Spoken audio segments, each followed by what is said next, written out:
একদিনের ভ্রমণে আজ আপনাদের নিয়ে যাব শতাব্দী প্রাচীন শহর গুপ্তিপাড়া, যার অবস্থান গঙ্গার ধারে আমাদের হুগলি জেলায়। ঐতিহাসিক এই শহরে ঘুরে দেখার মতন আছে বেশ কিছু দ্রষ্টব্য, যেগুলো ঘুরে দেখাবো আজকের এই ভিডিওতে। সেইভাবেই এক শীতের সকালে কাটোয়া লোকালে পৌঁছে গেলাম গুপ্তিপাড়া স্টেশনে। স্টেশন থেকে টোটোতে ঘুরে দেখতে লাগলাম ঐতিহাসিক এই শহরটিকে। সবার প্রথমে দেখে নিলাম এই শহরের বিখ্যাত মন্দির কমপ্লেক্স, যেখানে আছে শতাব্দী প্রাচীন 4টে মন্দির। এই মন্দির কমপ্লেক্সের মধ্যে দেখে নিলাম রামচন্দ্রজিউ, বৃন্দাবন চন্দ্রজিউ, কৃষ্ণচন্দ্রজিউ এবং চৈতন্য মহাপ্রভুর জোড়বাংলা মন্দির। 4টি মন্দিরের মধ্যে যেটা সবচেয়ে প্রাচীন তা হল এই শ্রী চৈতন্য মহাপ্রভুর জোড়বাংলা মন্দির।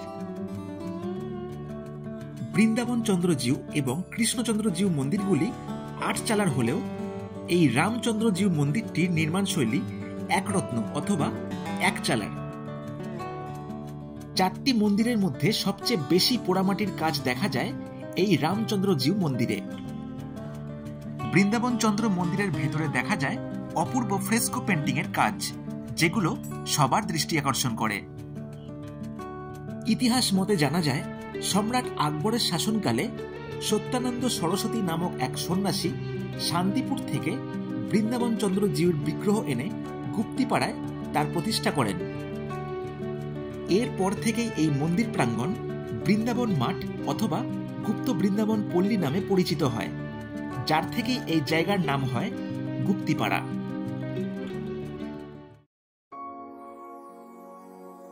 এরপর দেখে নিলাম ঐতিহাসিক বিন্দবাসিনী তলা, যেখানে শুরু হয়েছিল বাংলার বারোয়ারি পুজোর মূল কাহিনী। সালটা তখন প্রায় 1760 থেকে 1770। গুপ্তিপাড়ায় তখন জাঁকজমক করে দুর্গাপুজো হতো সেন বাড়িতে।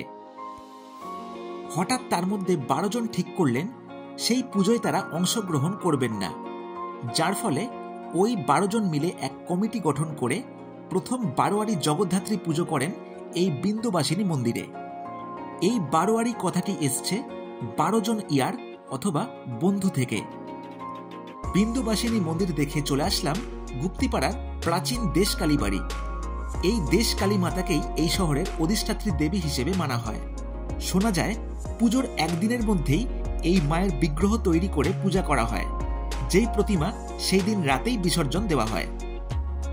প্রাচীন এই মন্দির দেখার পরে এসে পড়লাম সেন বাড়ি। বিখ্যাত এই জমিদার বাড়ির প্রবেশপথেই চোখে পড়ল বিরাট বড় প্রবেশ দুয়ার। আনুমানিক 1584 সাল থেকে শুরু হয় এখানকার প্রথম জমিদার বাড়ির দুর্গাপূজা। জানলাম এরও 800 বছর আগে থেকে চলে আসছে এখানকার কালী পুজো। এই বাড়ি ঘুরতে ঘুরতেই একটা ঘরে চোখে পড়ল তিমি মাছের বিরাট বড় এক দাঁত। গুপ্তিপাড়া আসলে চেখে দেখতে পারেন এখানকার বিখ্যাত গুপ সন্দেশ।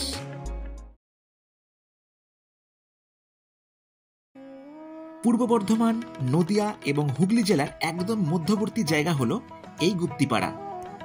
হাওড়া অথবা শিয়ালদা থেকে কাটোয়া লোকালে 1 ঘন্টা 45 মিনিটের সফরে নেমে পড়ুন গুপ্তিপাড়া স্টেশনে। স্টেশন থেকে যে কোনো টোটোতে 2-3 ঘন্টার মধ্যেই ঘুরে দেখতে পারেন এই জায়গা। সময় থাকলে পৌঁছে যেতে পারেন গুপ্তিপাড়ার পরের স্টেশন অম্বিকা কালনা, যেখানেও পাবেন বেশ কিছু ঐতিহাসিক দ্রষ্টব্য। অম্বিকা কালনার ডিটেল ভিডিও পাবেন আমার চ্যানেলে, যার লিংক দিয়ে রাখলাম ডেসক্রিপশন বক্সে।